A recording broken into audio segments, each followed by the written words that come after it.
இங்கே இருக்கக்கூடிய மக்கள் எல்லாம் கொதித்தெழுந்தார்கள், கிளர்ந்தெழுந்தார்கள். பெண்கள் போராடினார்கள், மாணவர்கள் போராடினார்கள், மாணவிகள் போராடினாங்க. அவங்களெல்லாம் சிறையில் அடைத்தார்கள். என்ன கேட்டாங்க? மக்கள் கேட்டார்கள், டாஸ்மாக் கடைகளை மூடுங்கள். தமிழ்நாட்டில் இருக்கக்கூடிய அத்தனை குடும்பங்களும் அழிந்து கொண்டிருக்கிறது.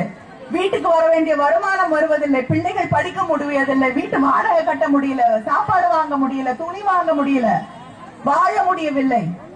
எத்தனை இளைஞர்கள் பாதிக்கப்பட்டு உயிரிழக்கக்கூடிய நிலை. இந்தியாவிலேயே அதிகமாக இளம் விதவைகள் வாழக்கூடிய மாநிலமாக தமிழ்நாடு மாறிக்கொண்டிருக்கிறது. தயவு செய்து இந்த மதுக்கடைகளை மூடுங்கள் என்றால் அதை கூட செய்யாத ஒரு ஆட்சி ஜெயலலிதாவுடைய ஆட்சி. இந்த ஆட்சி தொடர வேண்டுமா?